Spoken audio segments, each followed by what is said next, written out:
जय श्री कृष्णा। आपका दीक्षिखा के चैनल में स्वागत है। श्रीमद् भगवत गीता अध्याय 9 भाग 12। यत्करोषि यदश्नासि यज्जुहोषि ददासि यत् तपस्यसि कौन्तेय तत्कुरुष्व मदर्पणम्। इसका भावार्थ है, हे कुंती पुत्र, तुम जो कुछ करते हो, जो कुछ खाते हो, जो कुछ अर्पित करते हो या दान देते हो और जो भी तपस्या करते हो उसे मुझे अर्पित करते हुए करो। इसका तात्पर्य है, इस प्रकार यह प्रत्येक व्यक्ति का कर्तव्य है कि अपने जीवन को इस प्रकार ढाले कि वह किसी भी दशा में कृष्ण को न भूल सके। प्रत्येक व्यक्ति को अपने जीवन निर्वाह के लिए कर्म करना पड़ता है और कृष्ण यहाँ पर आदेश देते हैं कि हर व्यक्ति उनके लिए ही कर्म करे। प्रत्येक व्यक्ति को जीवित रहने के लिए कुछ न कुछ खाना पड़ता है, अतः उसे चाहिए कि कृष्ण को अर्पित भोजन के उच्छिष्ट को ग्रहण करे। प्रत्येक व्यक्ति को कुछ न कुछ धार्मिक अनुष्ठान करने होते हैं, अतः कृष्ण की संस्तुति है, इसे मेरे हेतु करो, यही अर्चन है। प्रत्येक व्यक्ति कुछ न कुछ दान देता है, अतः कृष्ण कहते हैं, यह मुझे दो, जिसका अर्थ यह है कि अधिक धन का उपयोग कृष्ण भावनामृत आंदोलन की उन्नति के लिए करो। आजकल लोग ध्यान विधि के प्रति विशेष रुचि दिखाते हैं, यद्यपि इस युग के लिए यह व्यावहारिक नहीं है, किंतु यदि कोई 24 घंटे हरे कृष्ण का जप अपनी माला में करे तो वह निश्चित रूप से महानतम ध्यानी तथा योगी है, जिसकी पुष्टि भगवद गीता के 6 अध्याय में की गई है। शुभाशुभ फलैरेव मोक्ष से कर्म बंधन है, संन्यासयोग युक्तात्मा विमुक्तो मामुपैष्यसि। इसका भावार्थ है, इस तरह तुम कर्म के बंधन तथा इसके शुभाशुभ फलों से मुक्त हो सकोगे। इस संन्यास योग में अपने चित्त को स्थिर करके तुम मुक्त होकर मेरे पास आ सकोगे। इसका तात्पर्य है, गुरु के निर्देशन में कृष्ण भावनामृत में रहकर कर्म करने को युक्त कहते हैं। पारिभाषिक शब्द युक्त वैराग्य है। श्री रूप गोस्वामी ने इसकी व्याख्या इस प्रकार की है, भक्तिरसामृत सिंधु 2.255 अनासक्तस्य विषयान्यथार्हमुपयुञ्जतः निर्बंधः कृष्ण संबंधे युक्त वैराग्य मुच्यते। श्री रूप गोस्वामी कहते हैं कि जब तक हम इस जगत में हैं, तब तक हमें कर्म करना पड़ता है, हम कर्म करना बंद नहीं कर सकते। अतः यदि कर्म करके उसके फल कृष्ण को अर्पित कर दिए जाएं, तो वह युक्त वैराग्य कहलाता है।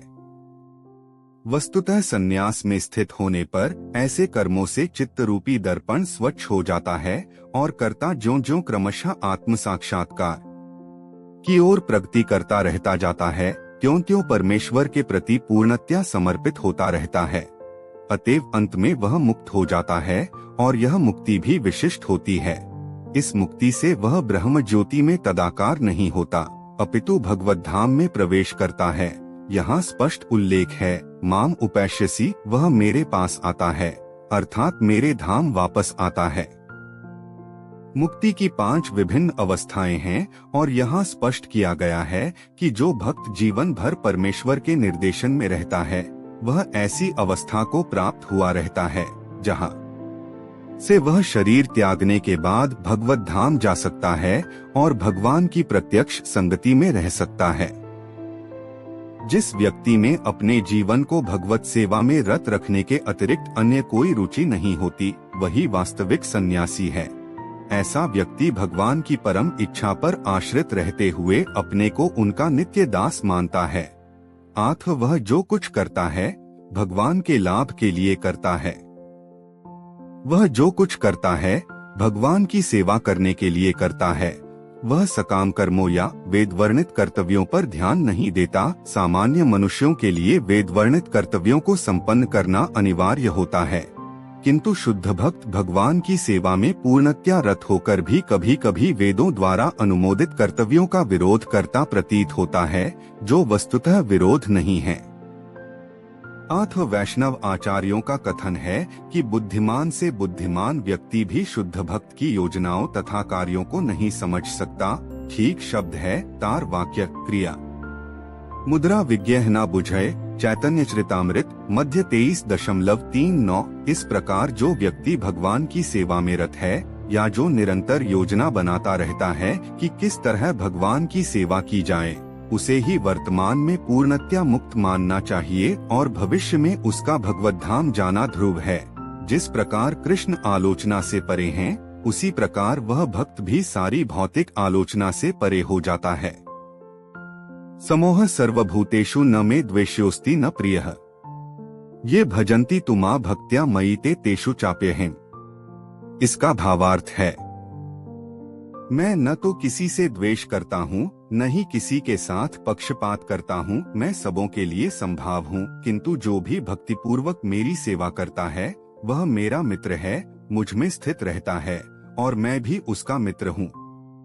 इसका तात्पर्य है, यहाँ पर प्रश्न किया जा सकता है कि जब कृष्ण का सबों के लिए संभाव है और उनका कोई विशिष्ट मित्र नहीं है, तो फिर वे उन भक्तों में विशेष रुचि क्यों लेते हैं जो उनकी दिव्य सेवा में सदैव लगे रहते हैं। किंतु यह भेदभाव नहीं है, यह तो सहज है। इस जगत में हो सकता है कि कोई व्यक्ति अत्यंत उपकारी हो, किंतु तो भी वह अपनी संतानों में विशेष रुचि लेता है। भगवान का कहना है कि प्रत्येक जीव, चाहे वह जिस योनि का हो, उनका पुत्र है। आथ वे हर एक को जीवन की आवश्यक वस्तुएं प्रदान करते हैं। वे उस बादल के सदृश हैं जो सबों के ऊपर जलवृष्टि करता है, चाहे यह वृष्टि चट्टान पर हो या स्थल पर या जल में हो। किंतु भगवान अपने भक्तों का विशेष ध्यान रखते हैं। ऐसे ही भक्तों का यहाँ उल्लेख हुआ है। वे सदैव कृष्ण न भावनामृत में रहते हैं, फलतः वे निरंतर कृष्ण में लीन रहते हैं।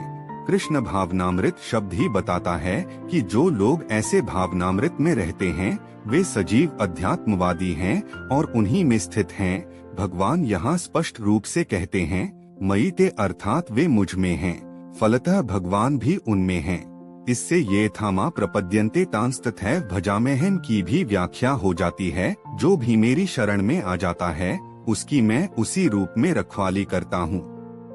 यह दिव्य आदान प्रदान भाव विद्यमान रहता है, क्योंकि भक्त तथा भगवान दोनों सचेतन हैं। जब हीरे को सोने की अंगूठी में जड़ दिया जाता है तो वह अत्यंत सुंदर लगता है। इससे सोने की महिमा बढ़ती है, किंतु साथ ही हीरे की भी महिमा बढ़ती है। भगवान तथा जीव निरंतर चमकते रहते हैं और जब कोई जीव भगवान की सेवा में प्रवृत्त होता है तो वह सोने की भांति दिखता है। भगवान हीरे के समान हैं, आथ यह संयोग अत्युत्तम होता है। शुद्ध अवस्था में जीव भक्त कहलाते हैं, परमेश्वर अपने भक्तों के भी भक्त बन जाते हैं। यदि भगवान तथा भक्त में आदान प्रदान का भाव न रहे तो सगुणवादी दर्शन ही न रहे। मायावादी दर्शन परमेश्वर तथा जीव में मध्य ऐसा आदान प्रदान का भाव नहीं मिलता, किंतु सगुणवादी दर्शन में ऐसा होता है। प्रायः यह दृष्टांत दिया जाता है कि भगवान कल्पवृक्ष के समान हैं और मनुष्य इस वृक्ष से जो भी मांगता है भगवान उसकी पूर्ति करते हैं। किंतु यहाँ पर जो व्याख्या दी गई है वह अधिक पूर्ण है। यहाँ पर भगवान को भक्त का पक्ष लेने वाला कहा गया है। यह भक्त के प्रति भगवान की विशेष कृपा की अभिव्यक्ति है। भगवान के आदान प्रदान भाव को कर्म के नियम के अंतर्गत नहीं मानना चाहिए। यह तो उस दिव्य अवस्था से संबंधित रहता है जिसमें भगवान तथा उनके भक्त कर्म करते हैं। भगवत भक्ति इस जगत का कार्य नहीं है, यह तो उस अध्यात्म का अंश है जहाँ शाश्वत आनंद तथा ज्ञान का प्राधान्य रहता है। गीता का अगला अध्याय सुनने के लिए चैनल को लाइक, शेयर और सब्सक्राइब जरूर करें। धन्यवाद।